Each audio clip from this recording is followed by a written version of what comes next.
رحم اللہ من قرأ الفاتحہ بسم اللہ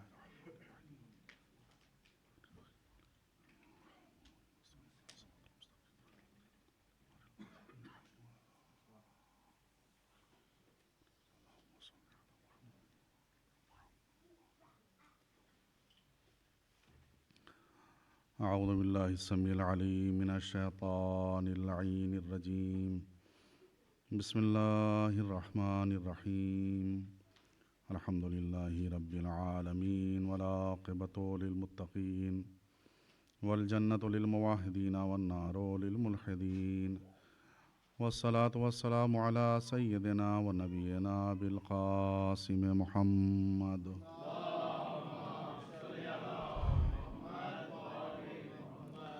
وآلہ الطیبین الطاہرین المعصومین المظلومین ولعنۃ اللہ علی اعدائہم وقاتلہم وغاصبی حقوقہم اجمعین من الآن الی قیام یوم الدین اما بعد فقد قال اللہ الحکیم فی کتابہ الکریم وہو اصدق الصادقین وقولہ الحق بسم اللہ الرحمن الرحیم اللہ ولی الذین آمنوا یخرجہم من الظلمات الی النور والذین کفروا اولیاؤہم الطاغوت یخرجونہم من النور الی الظلمات اولئک اصحاب النار ہم فیہا خالدون صلوات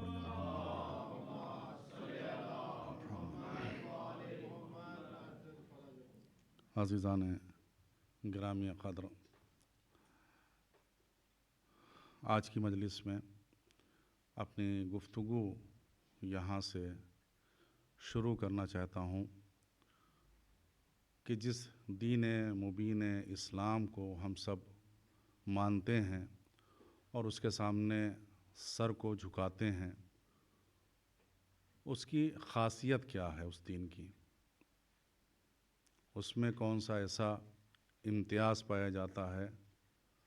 اس میں کون سی ایسی بلندی پائی جاتی ہے کہ ہم دین اسلام کو تسلیم کرتے ہیں اور اس کے سامنے اپنے سر کو جھکاتے ہیں؟ اگر آپ اس دنیا میں غور کریں گے تو اس دنیا میں جتنے بھی قانون بنتے ہیں وہ قانون انسانوں کے آنے کے بعد بنتے ہیں۔ جب انسان کہیں پر آباد ہو جاتا ہے، اس کی ضرورتیں سامنے آتی ہیں، تو اس کے بعد اسی اعتبار سے حکومت اور گورنمنٹ قانون بنایا کرتی ہے۔ کیوں؟ اس لیے کہ ابھی تک اس قانون کی ضرورت نہیں تھی، لیکن جیسے جیسے آبادی بڑھتی جا رہی ہے، ضرورتیں بڑھتی جا رہی ہیں، تو سب چیز ٹھیک رکھنے کے لیے قانون بنایا جاتا ہے۔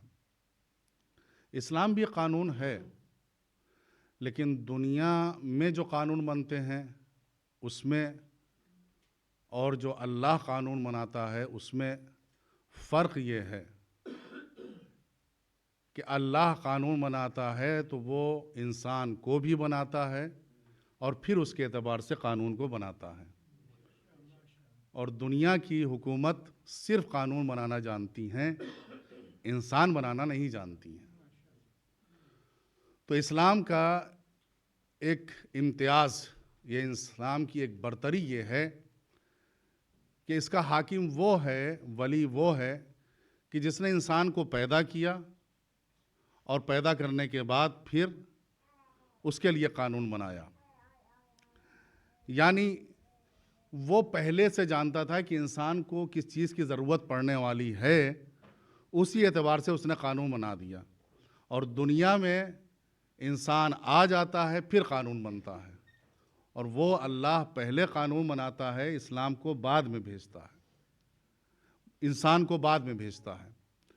تو یہ ایک اسلام کا ایک امتیاز ہے، اور اسی لیے یہاں پر جو قانون بنتے ہیں وہ 2-4 سال 5 سال کے بعد فیل ہو جاتے ہیں، یا اس کے اوپر دوبارہ جو ہے یہ ہوتا ہے کہ اس کو دوبارہ دیکھا جائے، یہ قانون ناقص ہے، اس میں کمی رہ گئی ہے، اس میں دوبارہ ٹھیک کرنے کی ضرورت ہے۔ لیکن اللہ جس قانون کو بنا کر بھیجتا ہے وہ انسان کی ساری ضرورتوں کو جانتا ہے اور اس کے اعتبار سے اس قانون کو بناتا ہے، اس لیے وہ قانون مکمل ہوتا ہے۔ یہ ایک فرق ہے اس قانون میں اور اللہ کے قانون میں۔ ہمارے ہاں جو قانون بنتا ہے وہ ضرورتیں پہلے آتی ہیں کہ محسوس ہوا کہ انسان کے ہیلتھ اور صحت، ایجوکیشن، تعلیم کی ضرورت ہے تو ضرورت پہلے آئی۔ پھر اس کے بعد اچھا یہ ہماری جو زبان ہے، جو ہم زبان بول رہے ہیں، کسی بھی زبان میں دیکھیے آپ کہ زبان کیسے دنیا میں بنتی ہے، آتی کیسے ہے۔ کوئی بھی زبان ہو، زبان بنتی ہے کہ پہلے ضرورت ہوتی ہے اور ضرورت کے حساب سے ہم لفظ بناتے ہیں، پھر انہی لفظوں سے جو ہے وہ زبان بن جاتی ہے۔ اور قرآن کو آپ دیکھیں کہ قرآن جو ہے اسی زبان میں نازل کیا کہ جس میں پیغمبر رہنے والے تھے۔ یہ کہ عربی مبین، یہ کتاب جو ہے وہ عربی ہے اور کھلی ہوئی ہے۔ تو ایسا نہیں ہے کہ پیغمبر کی زبان الگ ہو اور قرآن دوسری زبان میں نازل کیا جا رہا ہو، ایسا نہیں ہے، دونوں کی زبانیں ایک ہی تھیں۔ تو یہ ہمارے یہاں جو ٹکراؤ ہوتا ہے قانون میں، وہ اسی لیے ہوتا ہے کہ ہماری ضرورتوں کو ہماری حکومت یا گورنمنٹ جانتی نہیں ہے، حاکم نہیں جانتے ہیں۔ یہ ایک بات تھی کہ جو میں نے ابتدا میں آپ کی خدمت میں پیش کر دی۔ اب جو دوسری بات ہمیں آپ کی خدمت میں پیش کرنا ہے وہ یہ کہ جو الفاظ بنتے ہیں، جو ورڈ بنتے ہیں، پھر اس کے بعد سینٹنس اور کلمات بنتے ہیں، پھر اس کے بعد لینگویج تیار ہوتی ہے اور اس کے بعد پھر اسی کو ہم بولنا شروع کرتے ہیں۔ اب اگر آپ دیکھیں کہ اسلام نے اپنے مسائل کو دو چیزوں میں، دو الگ الگ پارٹ میں رکھا ہے۔ کچھ کو رکھا ہے جسے عقائد کہا ہے، عقیدہ کہا ہے، اور کچھ کو کہا ہے عمل کہا ہے، یعنی فروع دین کہا ہے۔ کچھ کو اصول دین کہا ہے اور کچھ کو فروع دین کہا ہے۔ دو پارٹ رکھے ہیں۔ شیطان جو اندھیرے میں لے جاتا ہے اس میں سے ایک چیز یہ ہوتی ہے کہ جو چیز یقین ہے، یقین، اس میں شک پیدا کر دیا جائے۔ یعنی اصول دین میں ہمیں یقین ہونا چاہیے کہ اللہ ایک ہے، وہ عادل ہے، قیامت آئے گی، امام یہ ہیں، نبی یہ ہیں۔ فروع دین میں اگر کوئی شک ہو جائے تو کام چل سکتا ہے۔ نماز میں شک ہو گیا، کام چل سکتا ہے۔ کسی دوسری عبادت میں شک ہو گیا، کام چل سکتا ہے۔ لیکن اصول دین میں جو چیز یقین ہے اس پہ یقین پر ہم کو باقی رہنا ہوگا۔ اب شیطان یہیں پر جو ہے وہ ہمارے اوپر حملہ کرنا چاہتا ہے کہ جو یقینیات ہیں، جو چیزیں یقینی ہیں، اسی میں شک پیدا کرتا ہے۔ اللہ ایک ہے، ٹھیک ہے، مان لو، لیکن جیسا ایک ہے ویسا مت مانو، ویسا مت مانو۔ ایک وہ ہے، دو جو ہیں وہ بندوں والے جو ہے بڑھا دو۔ سورج کو بھی مان لو، کسی جانور کو بھی مان لو، اور یہ ڈر ڈر کے بنا پر انسان نے ماننا شروع کیا ہے۔ جس سے ڈرا ہے اس کو خدا مان لیا۔ ہم جنات سے اسی لیے ڈرتے ہیں، وہ شے نظر آ رہی ہے، کوئی سایہ ہو گیا ہے، اس لیے کہ دکھائی نہیں دے رہا ہے۔ تو انسان کی خاصیت یہ ہے کہ جب کسی سے ڈرتا ہے اس کی پوجا پرستش، اس کی عبادت کرنے لگتا ہے۔ اور اسی لیے انہوں نے ڈرا ڈرا کر اتنے خدا جو ہیں وہ منوا لیے، اتنے خدا جو ہیں لوگ ماننے لگے، وہ اسی بنا پر کہ ڈر اور خوف کی بنا پر۔ لیکن اسلام نے کہا کہ نہیں، خدا ایک ہے۔ شیطان ادھر سے چلا کہ نہیں، ہمیں اندھیرے میں تمہیں لے جانا ہے اور اس طریقے سے لے جانا ہے، جیسا ہے ویسا نہیں، ہاتھ پیر والا مان لو، جسم والا مان لو، قیامت میں نظر آئے گا مان لو، تخت کے اوپر، کرسی کے اوپر بیٹھے گا مان لو۔ جو عقیدے اس نے بگاڑنا شروع کیے ہیں، یہ سب وہ اندھیرے ہیں، یعنی وہ عقیدوں سے ہمیں گمراہ کرنے کی کوشش کرتا ہے۔ عزیزو، عقیدہ ایک ہوتا ہے، کبھی بدلتا نہیں ہے۔ جب پیدا ہوئے تھے جو عقیدہ تھا، مرنے تک وہی عقیدہ رہے گا، پھر وہ بدلے گا نہیں۔ جو قبر میں سوال ہوگا وہاں تک یہ عقیدہ جو ہے وہ بدلنے والا نہیں ہے۔ ہمیشہ عقیدہ ایک ہی ہمارا رہنا چاہیے۔ تو وہ عقیدے کے اوپر سب سے پہلے حملہ کرتا ہے کہ ٹھیک ہے تم نے مان لیا لیکن ویسا مت مانو۔ نبی کو مان لیا، چلو 1,24,000 تمہارے، ایک ہمارا، مرزا صاحب ایک ہمارے ہو جائیں گے، مان لو، کیا حرج ہے، اس کو بھی مان لو۔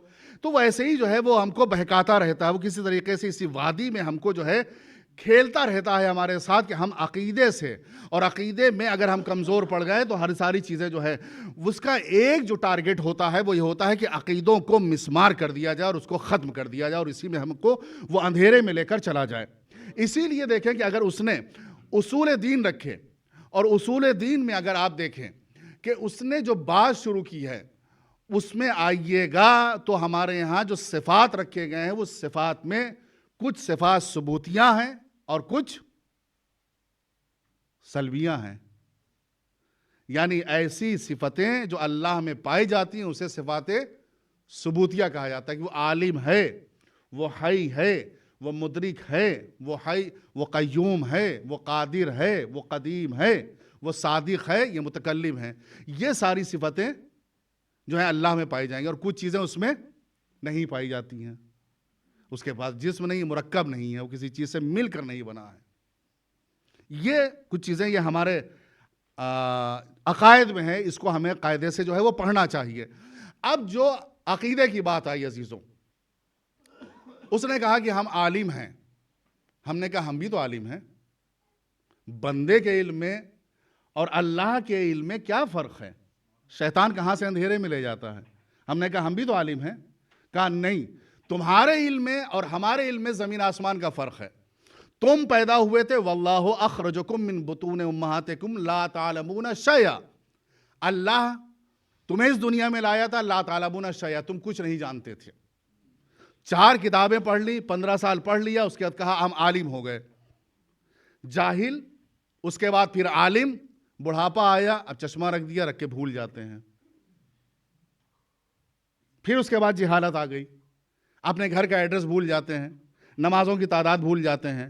تو ہماری شان یہ ہے کہ جہالت، تھوڑا سا علم آیا اور اس کے بعد پھر جہالت آ جاتی ہے۔ اللہ کے ہاں یہ چیزیں نہیں ہوتی ہیں، وہ عالم بنایا کرتا ہے، وہ علم پیدا کیا کرتا ہے۔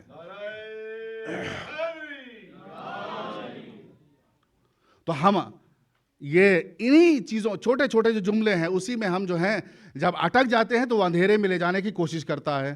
کہا کہ اللہ جو ہے سمیع اور بصیر ہے، یعنی وہ دیکھتا بھی ہے اور سنتا بھی ہے۔ تو ہم بھی تو دیکھتے ہیں، ہم بھی تو سنتے ہیں، آپ بھی دیکھ رہے ہیں، ہم بھی دیکھ رہے ہیں، ہم بھی سن رہے ہیں، تو وہ بھی ہماری سماعت میں، ہماری بصارت میں، ہمارے دیکھنے میں، ہمارے سننے میں، اس کے سننے میں کیا فرق ہے؟ وہ بھی سمیع بصیر ہے، ہم بھی جو ہیں فَجَعَلْنَاهُ سَمِيعًا بَصِيرًا، ہم نے انسان کو سمیع اور بصیر قرار دیا ہے۔ تو فرق کیا ہے؟ نہیں، فرق ہے، بندہ بندہ ہوتا ہے، خالق خالق ہوتا ہے۔ ہم دیکھ رہے ہیں تو ایک ٹائم صرف ایک ہی کو دیکھ سکتے ہیں، 2 کو نہیں دیکھ سکتے ہیں۔ ہم اگر دیکھ رہے ہیں تو اگر اس بچے کو دیکھ رہے ہیں تو اگر ہمیں کسی دوسرے کو دیکھنا ہوگا تو اپنے نظروں کو پھر دوسری طرف لے جانا پڑے گا۔ یہ ہماری کمی ہے کہ ہم ایک ٹائم صرف ایک ہی کو دیکھ سکتے ہیں، دوسرے کو نہیں دیکھ سکتے ہیں۔ اللہ ایک ساتھ سارے بندوں کو دیکھا کرتا ہے۔ وَمَا مِن دَابَّةٍ إِلَّا عَلَى اللَّهِ رِزْقُهَا وَيَعْلَمُ مُسْتَقَرَّهَا وَمُسْتَوْدِعَهَا، کہاں سے آئیں گے، کہاں جائیں گے، سب ہمیں پتا ہے، ہمیں سب پتا ہے ان کے بارے میں۔ تو اللہ سب کو ایک، ہماری جو کمی ہے ہم ایک۔ سننے میں آپ یہ دیکھ لیں، ابھی ہم اکیلے بول رہے ہیں، اکیلے بول رہے ہیں، آپ سب سن رہے ہیں، مجلس ختم ہوگی، اگر سب بولنا شروع کر دیں گے تو کوئی کسی کی بات کو سن سکے گا؟ کہیں گے نہیں، ذرا خاموش ہو جائیے، ہم ان کی بات کو سننا چاہتے ہیں۔ یہ ہماری کمی ہے، نہ ہم ایک ساتھ سب کی سن سکتے ہیں، نہ ہم ایک ساتھ سب کو دیکھ سکتے ہیں۔ جو سمیع اور بصیر ہے یہ وہ ہماری ہے، اور اللہ کی ہے۔ اگر وہ صادق متکلم ہے، وہ بولتا ہے، ہم بھی متکلم ہیں، ہم بھی جو ہیں کچھ کہہ رہے ہیں، بول رہے ہیں، وہ بھی متکلم ہے۔ لیکن فرق یہ ہے کہ اگر وہ چاہتا ہے تو وہ درختوں سے آواز کو پیدا کر دیا کرتا ہے نا؟ جناب ابراہیم کے لیے ہوا تھا نا کہ نہیں؟ درختوں سے آواز کو پیدا کر دیا تھا کہ نہیں؟ وہ بتوں سے آواز کو پیدا کر دیا تھا۔ جناب موسیٰ کے لیے درختوں سے آواز کو پیدا کر دیا تھا۔ جناب ابراہیم کے لیے کہا کہ جب انہوں نے بتوں کو توڑ دیا تو کہا کس نے توڑا؟ کا فَاسْأَلُوهُمْ، جاؤ ان سے پوچھ لو، ان کانوا ینطقون، اگر یہ بول سکتے ہوں تو، اگر یہ بول سکتے ہوں تو جاؤ ان سے پوچھ لو تم. تو یہ مجبوری ہے، یہ مجبوری ہے. یعنی ہم تکلم کرتے ہیں، ہم گفتگو کرتے ہیں، ہم بات چیت کرتے ہیں، ہم بولتے ہیں تو ہم متکلم ہیں، لیکن وہ جس میں چاہتا ہے آواز کو پیدا کر دیتا ہے، جس کو چاہتا ہے وہ بلوا دیتا ہے. اور اگر کہیں کہ وہ صفت جس کو صداقت کہا جاتا ہے کہ وہ صادق ہے، وہ سچا ہے، تو ہر آدمی یہ کہے گا کہ صداقت جو ہوتی ہے وہ زبان کی چیز ہوتی ہے. نہیں، صداقت زبان کی چیز نہیں، صداقت کلام کی چیز ہے. متکلم، گفتگو، اس نے اپنے متکلم ہونے کے ساتھ کہ ہم بات کرتے ہیں اور اس کے ساتھ اس صفت کو لگایا ہے صادق، یعنی ہم سچے ہیں، ہم سچے ہیں. یعنی جو بھی بولیں گے وہ سچ ہوگا. اور اسی لیے اس نے جب کسی کو بھیجا، جیسے جناب ابراہیم کو بھیجا، تو سورہ صافات میں پڑھیے کہ یہ ارشاد فرمایا انہو کانا صدیقا نبیا، یہ ابراہیم صدیق نبی تھے. قرآن کے الفاظ ایسے نہیں ہوتے ہیں. اگر وہ کہہ دیتا کہ وہ نبی تھے اور صدیق تھے تو بات تھوڑی سی بدل جاتی. اس نے پہلے صدیق کا لفظ استعمال کیا، پھر اس کے بعد کہا کہ وہ نبی تھے. کہا پہچانو، ہم اگر الفاظ کو رکھتے ہیں تو الفاظ کو ایسے ہی نہیں رکھتے ہیں، اس کا کچھ نہ کچھ سبب ہوتا ہے، اس کا کچھ نہ کچھ ریزن ہوتی ہے. اور اس کا ایک صلوات پڑھیے محمد و آل محمد. بر حبیب خدا سردار انبیاء بلند ترین صلوات.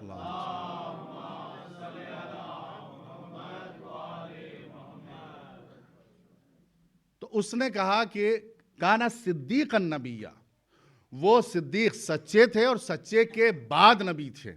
کہا پہچانو، جن کو ہم بنا کر بھیجتے ہیں انہیں پہلے صدیق بناتے ہیں، پھر بعد میں نبی بناتے ہیں. اور بندے اگر کسی کو بناتے ہیں تو جب وہ بن جاتے ہیں تو اس کے بعد انہیں صدیق کہا جاتا ہے. لیکن ہمارے یہاں سے جو جائے گا اس کو ہم صدیق پہلے بنائیں گے تاکہ جو کہے وہ سچا ہو. منصب عہدہ پا کر صدیق ہو جانا اور ہے، صدیق ہو کر نبی ہو جانا اور ہے. ایک صلوات پڑھیے محمد و آل محمد. کانا صدیقا نبیہ. یہ چھوٹے چھوٹے سی جو باتیں ہیں. اگر اس نے کہا کہ ہم مالک ہیں تو ہم نے کہا ہم بھی تو مالک ہیں، ہمارے پاس یہ پراپرٹی ہے، ہمارے پاس یہ گھر ہے. لیکن ایک گھر ہے اس کے ہم مالک ہیں. لیکن قرآن مجید کے الفاظ کیا کہنا، قرآن مجید وہ مالک، ملک، ملک، ملک، ملکوت، یہ اتنے لفظ تقریباً 5 قرآن مجید میں الگ الگ ملتے ہیں اور سب کے الگ الگ معنی. تبارک الذی بیدہ الملک، پھر کہیں اس نے ملک، تعز من تشاء و تذل من تشاء بیدک الخیر، بیدہ الملک. ہر چیز کے لیے اس نے الگ لفظ اس نے استعمال کیے ہیں. کہا تم مالک ہو اور ہم مالک ہیں، فرق ہے. تمہارے پاس ایک گھر ہے، تم نے آج بیچ دیا، اب تم اس گھر کے مالک نہیں ہو، بس اس پیسے کے مالک ہو جو رقم تم کو ملی ہے. اگر تم کہتے ہو کہ ہم گھر کے مالک ہیں اور اس کے بعد تم نے کہا اس میں کچھ چینجز کریں، کچھ اس میں تبدیلی کریں، تم بلا کر جو ہے کسی کو لائے کہ ہم اس گھر میں ایسا بنانا چاہتے ہیں، اس کو ایسا چینج کرنا چاہتے ہیں. اس نے کہا کہ نہیں، اب اس میں نہیں ہو سکتا، گنجائش نہیں ہے، یا اس گھر یہ لائق نہیں ہے کہ اس میں یہ تبدیلی کی جائے، اس میں یہ ترمیم کی جائے. تو کیا مطلب ہے، مالک ہیں لیکن ہم اس گھر میں ایک تھوڑی سی تبدیلی بھی نہیں کر سکتے ہیں. اگر اس مستری نے منع کر دیا، اس معمار نے منع کر دیا کہ کچھ نہیں بدل سکتا ہے، تو پھر ہم کچھ بھی نہیں کر سکتے ہیں. تو ہم مالک کس چیز کے ہیں؟ ہم ملکیت ہماری یہیں پر جو ہے وہ رہ جاتی ہے. اگر مالک ہم ہیں اور ہمارے پاس اتنا بڑا گھر ہے، بڑا سا گھر ہے، اور ہم مالک ہیں اور ہم کہہ رہے ہیں یہ میرا گھر ہے، یہ سب کچھ میرا ہے، میں نے بڑی محنت سے، ٹھیک ہے، اگر میرا گھر ہے تو اپنے گھر میں کوئی انسان دفن ہو جائے اور اپنے کو فشار قبر سے محفوظ کر لے. مجبوری دیکھیے انسان کی. یہ باغ ہم نے خریدا تھا, یہ گارڈن ہم نے سجایا تھا, یہ گھر ہم نے آباد کیا تھا, چلو تم مالک ہو, دفن ہو جاؤ اور زمین کو روک لو کہ فشار قبر نہ ہونے پائے. کہا نہیں, جتنا بھی تمہارا اختیار ہے وہ زمین کے اوپر تک ہے, زمین کے نیچے تم بے بس ہو. یہ جو میں ہے نا, میں یہ سب اوپر ہی تک چلتی ہے, اس کے بعد پھر نیچے کہیں نہیں دکھائی دیتی ہے. اگر ہے تو روک لو. اس کا مطلب یہ ہے کہ اگر 60 سال میں ہم ایک گھر بھی بنائیں تو اس کے ہم حقیقی مالک نہیں ہوتے ہیں. جب تک سانسیں چل رہی ہیں تب تک مالک ہیں, لیکن مجبوری ایسی ہے کہ دفن ہونے کے بعد نہ فشار قبر سے روک سکتے ہیں, نہ منکر نکیر کو روک سکتے ہیں, نہ برزخ کے حالات کو روک سکتے ہیں. لیکن اللہ نے کہا دیکھو تم مالک ہو اوپر تک, لیکن ہم کسی کو اس دنیا کا ایسا مالک بنا کر بھیجیں گے کہ اگر ان کی سرزمین میں تم دفن ہو جاؤ گے تو فشار قبر سے محفوظ رہو گے.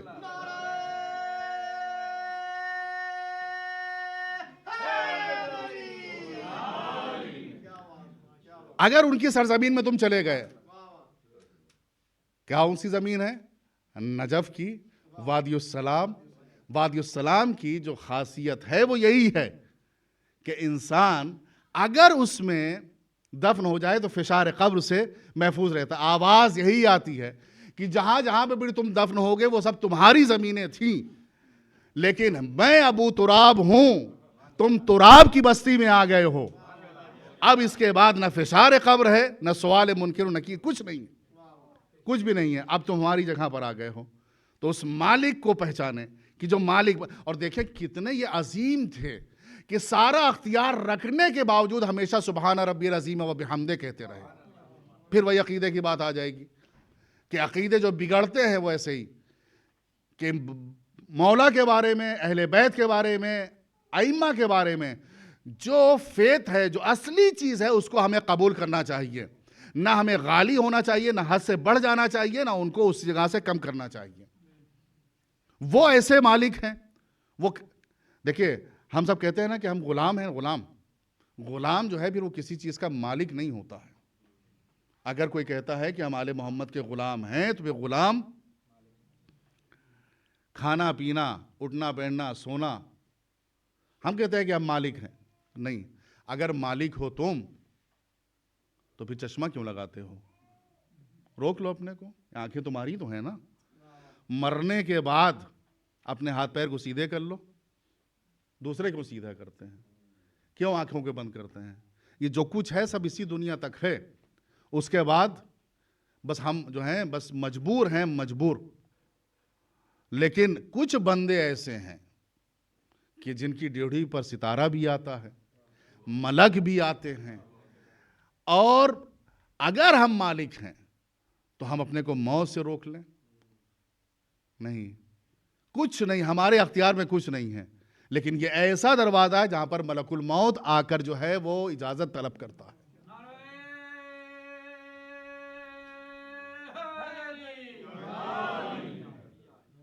تو یہ ملکیت جو ہے, یہ ملکیت, ہم غلام ہیں تو اب ہمارا کچھ نہیں ہے, جو کچھ ہے انہی کا ہے, اور جیسا وہ چاہیں گے. لا یقدر علی شیء عبدا مملوکا لا یقدر علی شیء. یہ ایسا مملوک بندہ ہے کہ جس کو کسی چیز پر قادر نہیں ہے, جیسا وہ چاہیں گے. غلام کیا ہوتا ہے؟ جیسا آقا چاہتا ہے ویسے ہی جو ہے وہ چلا کرتا ہے, اسی کے حساب سے جو ہے سارے کام اپنی زندگی کا انجام دیتا ہے. اگر ہم نے غلام کہا ہے تو پھر سارے اپنے کام جیسا وہ چاہتے ہیں ان کی طرف ہماری نظریں ہونا چاہیے, چاہے وہ ظاہر میں ہو, چاہے وہ پردہ غیبت میں ہو. ہمیں معلوم کرنا چاہیے کہ حکم کیا ہے. اور عزیزوں, یہ جو توسل ہے, یہ جو وسیلہ ہے, اور جو ایک بہت بڑا فرقہ لگا ہوا اس بات پر کہ توسل اور وسیلہ صحیح نہیں ہے. جنت البقیع میں آپ جائیے, جانے کے بعد آپ ہسٹری سن رہے ہیں نا, ملی سے پہلے جو ہے پوری تاریخی تقریباً جو ہے وہ سن رہے ہیں.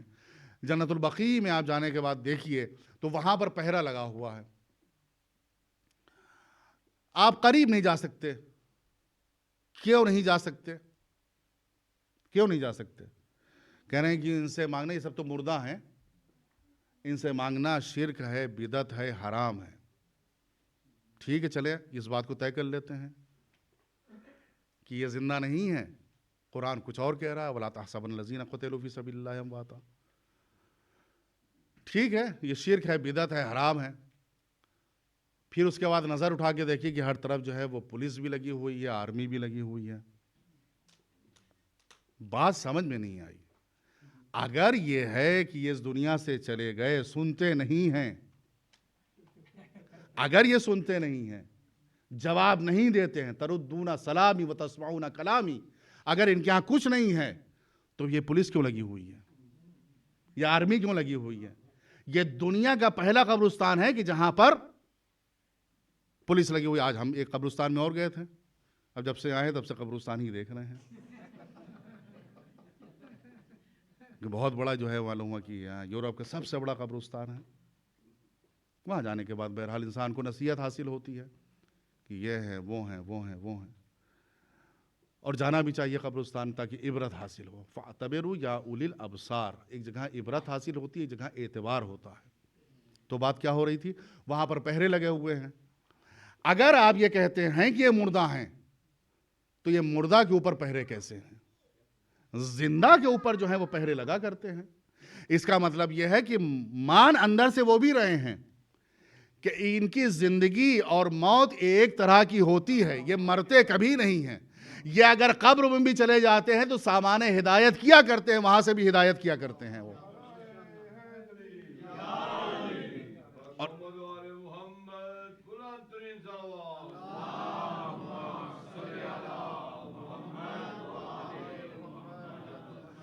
اگر اور یہ اسی لیے زور دیا گیا ہے زیارت کے لیے کہ ضرور جاؤ، وہاں سے انسان ہدایت پا کر آتا ہے.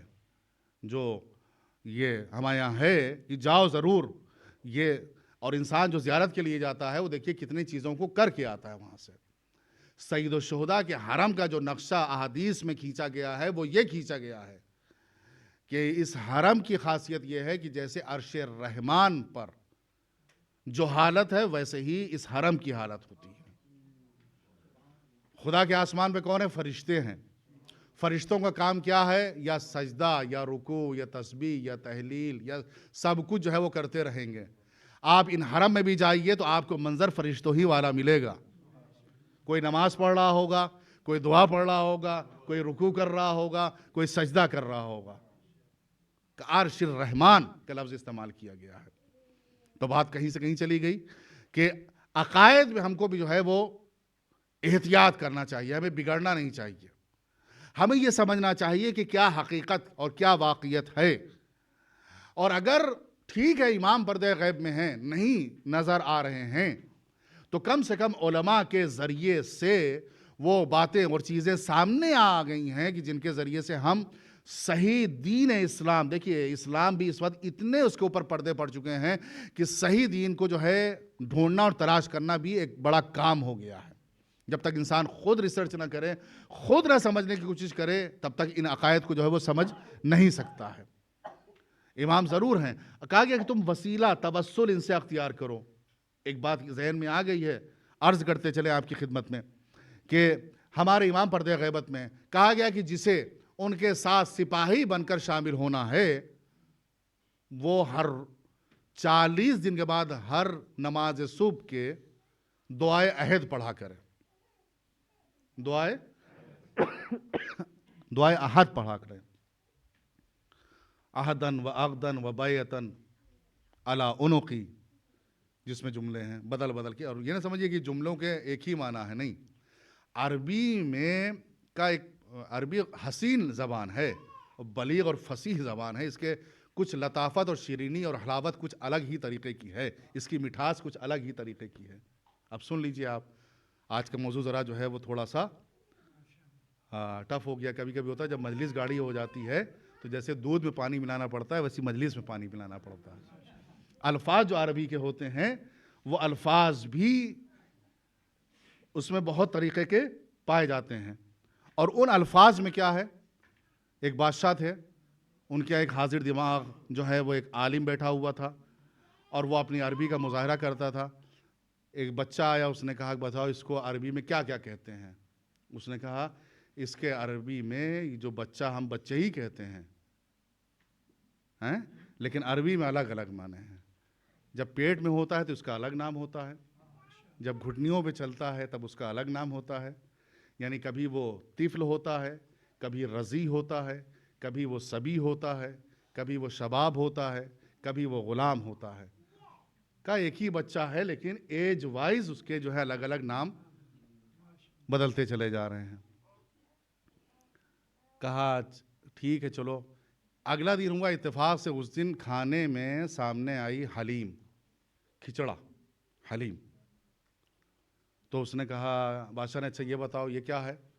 کہا اس کو آش کہتے ہیں. کہا ابھی گرم ہے اسے آش کہتے ہیں, جب ٹھنڈی ہو جائے گی تو کیا کہیں گے. تو اب اس کے پاس یہ نہیں تھا کہ کیا کہتے ہیں جب ٹھنڈا ہو جائے کھانا تو اسے کیا کہا جاتا ہے. تو اس نے کہا حضور عرب والے کھانا ٹھنڈا ہونے کے انتظار نہیں کرتے. تو یہ عربی کا ایک جو ہے وہ ہے کہ عربی میں اتنے الفاظ جو ہوتے ہیں ایسے ہوتے ہیں. یہ عہدن و عقدن و بیعتن الگ الگ نہیں ہیں. بیعت الگ ہے, عقد الگ ہے, اور عہد الگ ہے. عقد وہی ہے نا, عقائد سے آیا ہے, جسے فیتھ ہم کہہ لیں. عقد یہ ہوتا ہے کہ جو عقد ہوتا ہے اس میں یہ ہوتا ہے کہ جب دو کو گرہ لگائی جاتی ہے, گرہ لگا دی جاتی ہے تو اس کو کہتے ہیں عقد ہونا. یہ عقد ہوتا ہے اسی سے عقائد. یعنی یہ عقیدہ ہمارے یہاں گرہ لگ گیا, اب یہ کھلے گا نہیں, یہ ہمارے ساتھ قبر تک جائے گا. یہ عقد ہے. معتذرن کفری شاہرن سیفی مجردن قناتی ملبی دعوت الداعی فی الحاضر والبادی, یہ ساری جو ہے چیزیں اس میں ہیں. کہا گیا کہ 40 دن تک جو اس دعائے عہد کو پڑھے گا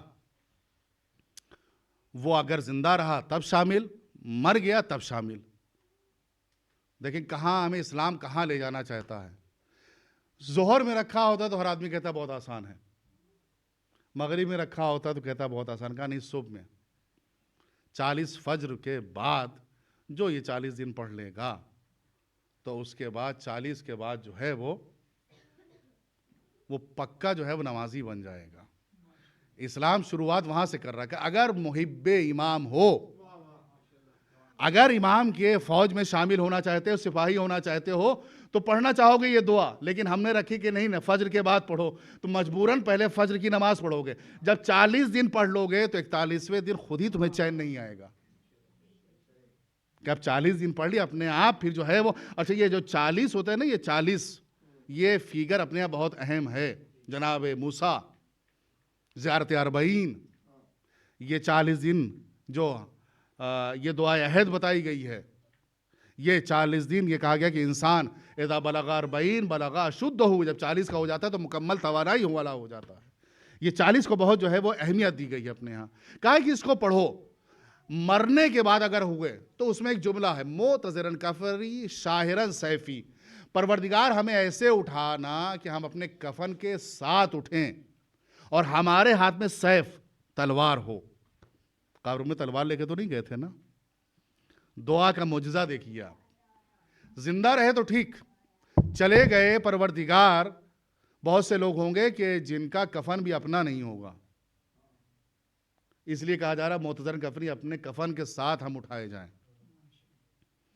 دوسرے کا مال حق غصب کر کے اگر کفن پہنا جائے گا تو انسان, روایت میں یہ ہے کہ اس کفن کو چھوڑ کر بھاگے گا کیونکہ اس کا ہے ہی نہیں نا. وہ کہا گیا کہ معتذرن کفنی شاہرن سیفی, جب ہم اٹھیں تو اس طریقے سے کہ کفن ہمارے ساتھ ہو اور ہمارے ہاتھ میں تلوار ہو.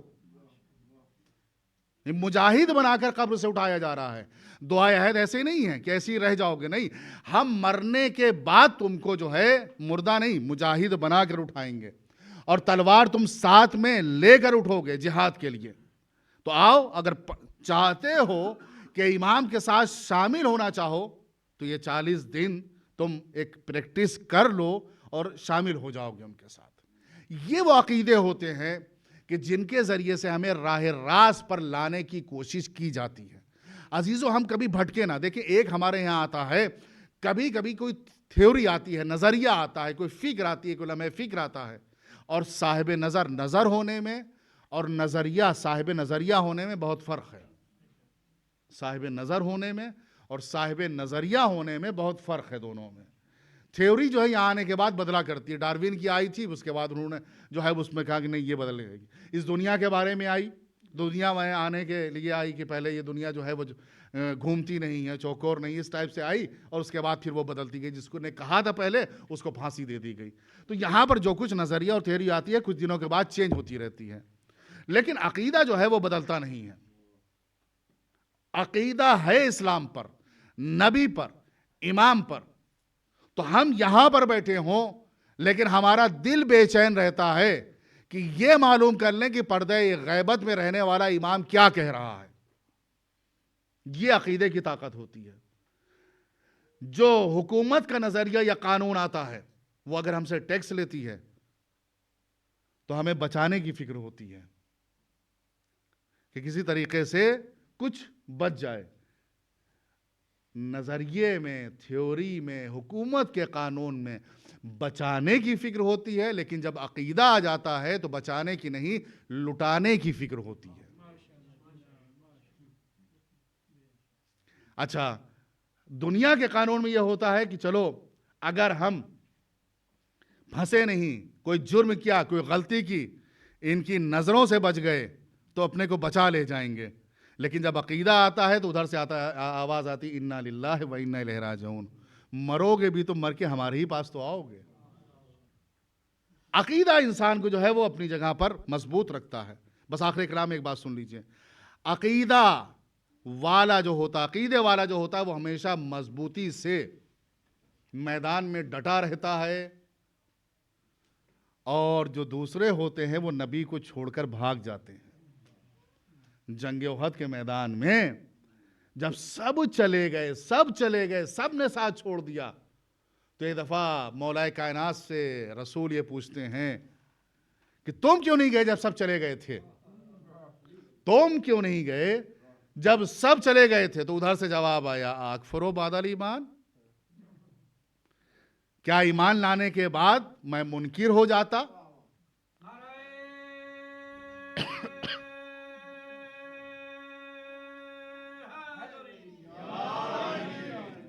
سوال رسول نے کیا کیا ہے؟ سوال کیا کیا ہے کہ جب سب چلے گئے تو تم کیوں نہیں گئے؟ یہ جانے اور چلنے کا تعلق کس سے ہوتا ہے؟ یہ بھاگنے کا تعلق جو ہوتا ہے وہ پیروں سے ہوتا ہے نا. سوال جو ہے وہ عمل کا کیا گیا، فعل کا کیا گیا، کام کا کیا گیا کہ جب سب چلے گئے تو تم بھی چلے جاتے. جواب رسول کو علی نے عمل کا نہیں دیا کہ میں اس لیے نہیں گیا، جواب دیا عقیدے والا اکفروا بعد الایمان. کیا ایمان لانے کے بعد میں منکر ہو جاتا؟ یعنی علی یہ بتانا چاہتے ہیں کہ عمل میں کمزوری اسی وقت ہوتی ہے جب عقیدہ کمزور ہوتا ہے.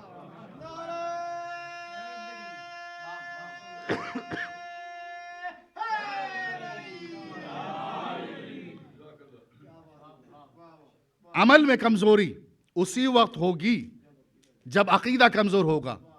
اب یہ ہمیں ان سے ایک درس مل گیا سیکھنے کا کہ اگر عمل میں ہم مضبوط ہیں تو اس کا مطلب یہ ہے کہ عقیدے میں مضبوط ہیں، اور اگر عمل میں کمزور ہیں تو اس کا مطلب یہ ہے کہ عقیدہ ہی ڈاماڈول ہے اور وہ ہم کو اندھیرے میں لے کر جا رہا ہے. یہ کہہ دینا کہ ارے اب اتنا کر لیا، اب اس کے بعد اب کیا ضرورت ہے، جمعے جو ہے چلے جاتے ہیں، نماز تو پڑھ لیتے ہیں، یا مجلسیں ہم نے کر لی، اب اس کی ضرورت کیا ہے، اس کار خیر کو کر لیا تو اب کیا جو ہے ضرورت ہے. وما تقدموا لانفسکم تجدوہ عند اللہ. جو کچھ تم بھیجو گے وہ اللہ کے پاس، جو بھیجو گے وہ اللہ کے پاس، اللہ کے پاس پاؤ گے. یہ ضائع ہونے والا نہیں ہے. دنیا کے بینک کرپٹ ہو سکتے ہیں، دیوالیہ ہو سکتے ہیں، پیسے لے کے بھاگ سکتے ہیں، لیکن جہاں تم نے وہاں پر بھیج دیا وہ رہے گا. اور وہ جو دیتا ہے اور اس کی عطا ہوتی ہے. صرف ایک بات سن لیجئے، حالانکہ اس سے پہلے ہم والی بات کو بھی کہہ چکے کہ آخری بات، لیکن یہ آخری بات ہے. شاعر بھی جب ہوتا ہے تو آتا ہے کہتا ہے کہ بس 4 مصرے سنائیں گے، اس کے بعد پھر وہ ایک مطلع ضرور پڑھتا ہے، پھر مطلع کے بعد ایک مقطع ضرور پڑھتا ہے، کبھی کبھی مطلع ثانی بھی ہو جاتا ہے۔ ایک صلوات پڑھیے محمد۔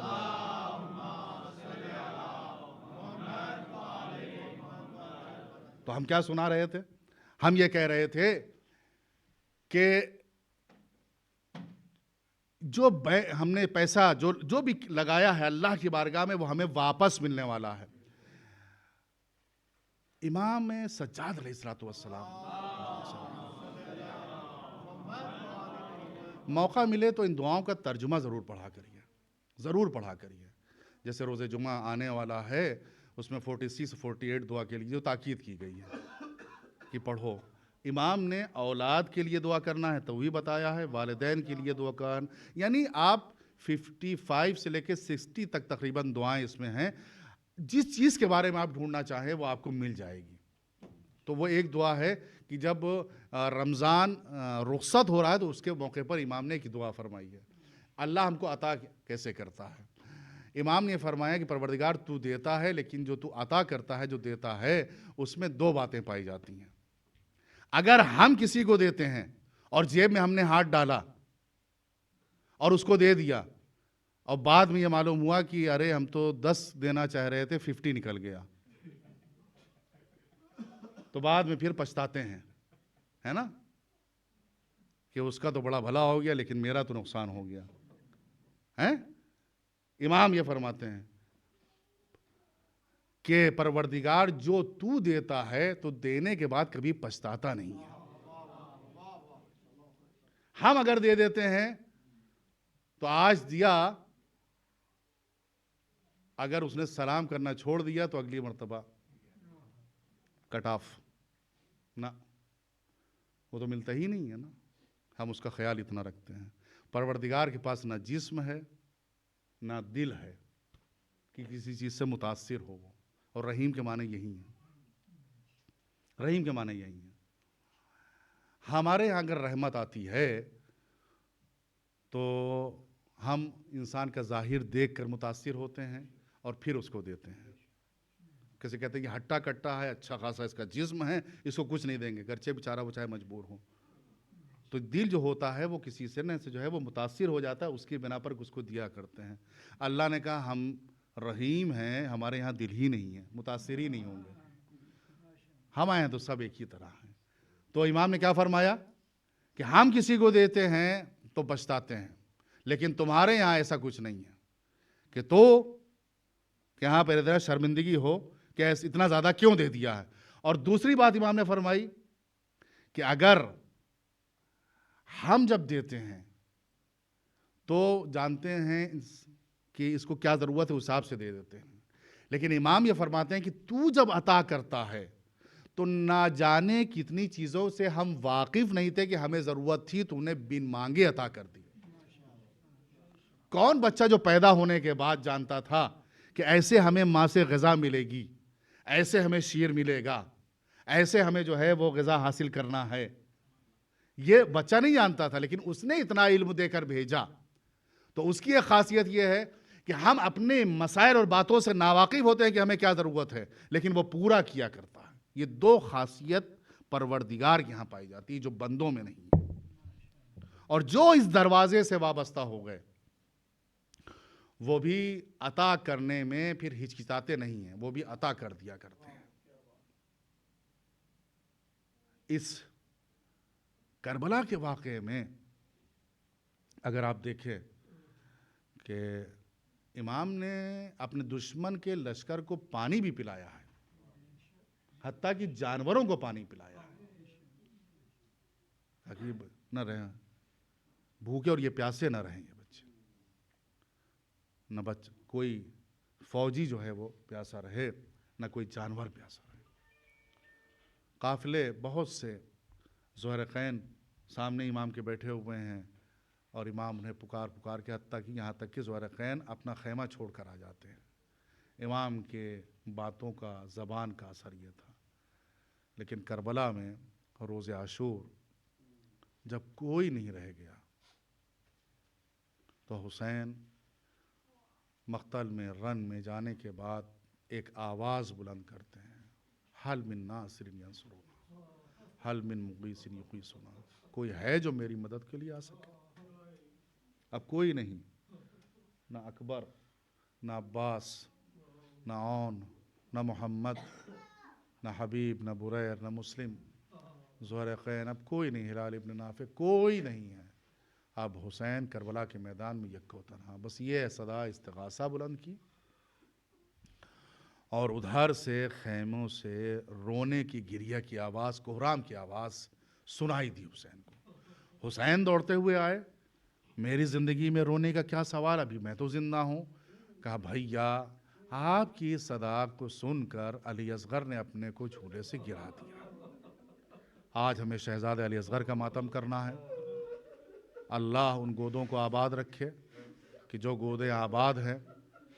تصور کریے گا اس ماں کو جسے رباب کہا جاتا ہے، اگر کسی کا بچہ اس دنیا سے چلا جائے تو سارے گھر کو سکون اور قرار آ جاتا ہے، لیکن ماں پہلو بدل بدل کے بچے کو تلاش کیا کرتی ہے، ہائے میرا لخت جگر، ہائے میری آنکھوں کی ٹھنڈک، کوئی رباب سے پوچھے۔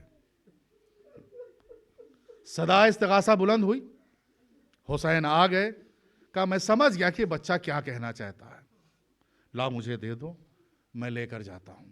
ادھر سے حسین چلے، ادھر جدھر سارے اشقیاء جمع تھے، اکٹھا اشقیاء کے پاس، اس ہجوم کے پاس پہنچے، کہا دیکھو تمہاری نظر میں اگر میں خطاوار ہوں تو یہ حسین ہوگا، لیکن اس بچے نے کیا جرم کیا ہے، یہ کئی دن کا بھوکا پیاسا ہے، تھوڑا سا پانی اگر مل جائے۔ اب ادھر فوجی اشقیاء یہ ہو رہا ہے کہ کیا کہا جائے، ادھر سے جواب یہ ملتا ہے اخطا کلام الحسین، حسین کے کلام کو قضا کر دیا جائے، کسی میں جرت نہیں ہے۔ اور روایت یہ کہتی ہے کہ جن لوگوں نے چاہا کہ تیر سے وار کرے علی اصغر کی طرف، تو کبھی جو ہے نبی سامنے آ جاتے تھے، کبھی علی سامنے آ جاتے تھے، کبھی فاطمہ زہرا آ جاتی تھی، کبھی حسن مجتبی آ جاتے تھے، لوگ چلے جاتے تھے، لیکن ایک دفعہ حرملہ بڑھا اور ایسا تیر لیا جو 3 پھل کا تھا، تیر سے شعبہ تھا، اور لینے کے بعد ادھر کا نشانہ لیا جدھر حسین تھے، حسین کی گود میں آغوش میں علی اصغر، ادھر سے تیر چلا، ننھا بچہ ہے، 3 دن کا بھوکا اور پیاسا ہے، ارے سوکھ چکا ہے گلا، لیکن جیسے ہی تیر پیوست ہوا بچہ منقلب ہو گیا، حسین سر جھکائے کھڑے ہوئے ہیں، کیا کریں؟ ایک دفعہ حسین نے خون علی اصغر کو لیا، ارے آسمان تجھے گوارا نہیں، زمین تجھے گوارا نہیں، لاؤ میں اپنی پیشانی پر اس خون کو مل لیتا ہوں۔ حسین ارے مقتل میں کھڑے ہوئے ہیں، حسین سرزمین کربلا میں کھڑے ہوئے ہیں، انا للہ و انا الیہ راجعون، رضن بقضائہ و تسلیما لامرہ۔ ارے رباب سے یہ کہہ کر لائے تھے کہ ارے میں پانی پلانے لے جا رہا ہوں، لیکن میں کیا جواب دوں گا رباب کو، ہمت نہیں پڑ رہی ہے، جرت نہیں ہو رہی ہے، کیا جواب دے۔ ارے آج تک آپ نے سنا کہ حسین نے ایک دفعہ ارے خیمے کے پاس آئے اور آنے کے بعد سکینہ کو آواز دی، نہ علی اکبر کو آواز دی، نہ ام فروہ کو آواز دی، نہ ام لیلہ کو آواز دی، آنے کے بعد آواز دی تو ایک دفعہ رباب کو آواز دی، اور آواز دینے کے بعد کہا رباب آؤ اپنی امانت کو لے کر جاؤ۔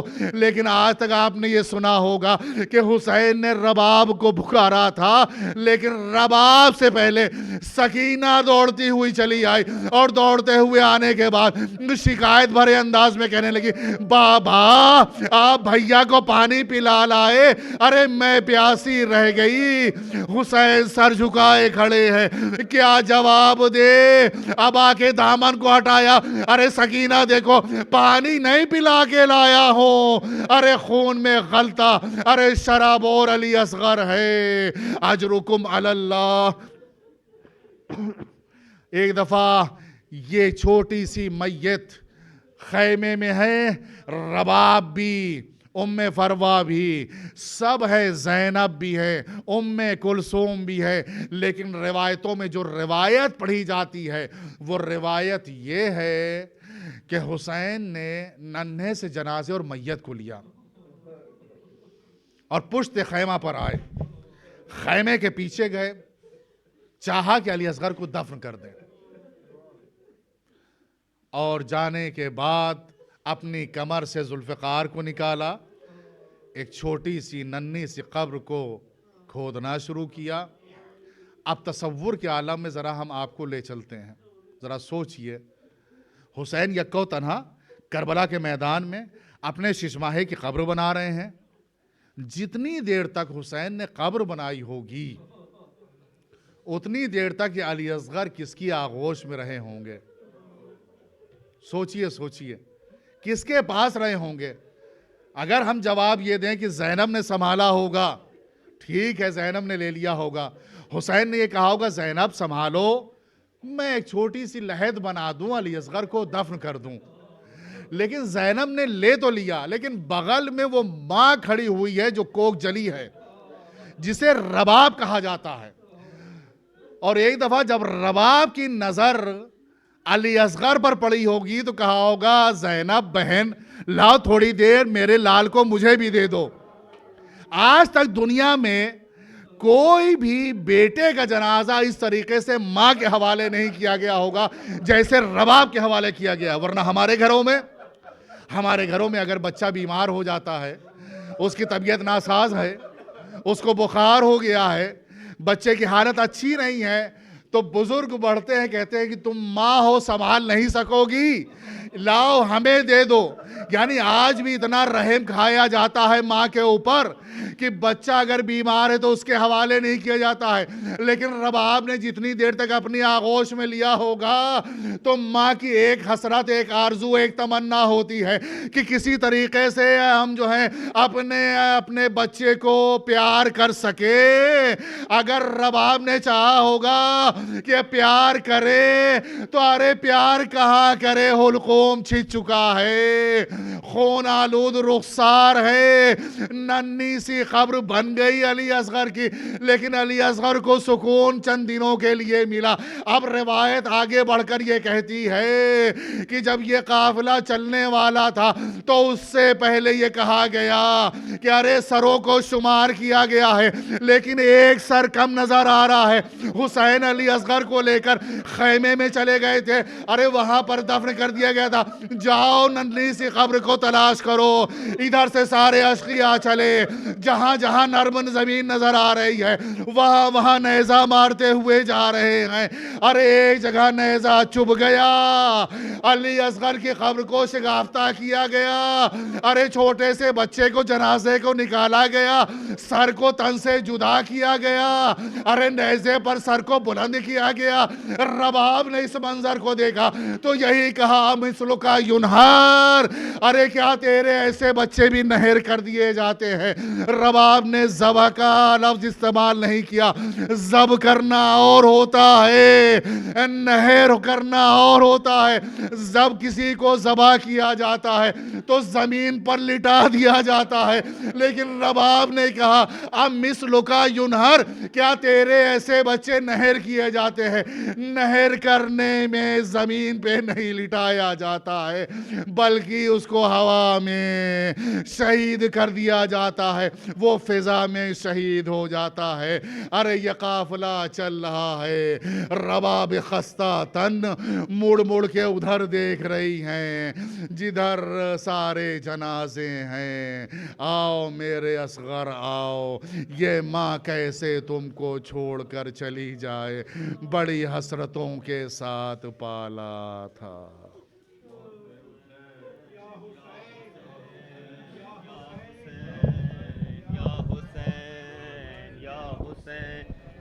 یا حسین یا حسین یا حسین یا حسین، آ جاوے لال اصغر، آ جاوے لال اصغر، آ جاوے لال اصغر، جھولا تجھے جھلاوا، آ جاوے لال اصغر، آ جاوے لال اصغر، آ جاوے لال اصغر، آ جاوے لال اصغر، جھولا تجھے جھلاوا، یا حسین یا حسین آجا اصغر آجا اصغر آجا اصغر آجا اصغر اصغر میں تیری ماں ہوں اصغر میں تیری ماں ہوں اصغر میں تیری ماں ہوں آ جاؤ چاند میرے میری جاں تجھے سنبھالوں اصغر میں تیری ماں ہوں آ جاوے لال اصغر تجھے جوا سے میں بجاؤں اصغر میں تیری ماں ہوں آ جاؤ چاند میرے میری جاں تجھے سنبھالوں اصغر میں تیری ماں ہوں آ جاؤ لال میرے تیری پیاس میں بجھاؤں اصغر میں تیری ماں ہوں آ جاؤ چاند میرے تیری پیاس میں بجھاؤں اصغر میں تیری ماں ہوں آ جاؤ چاند میرے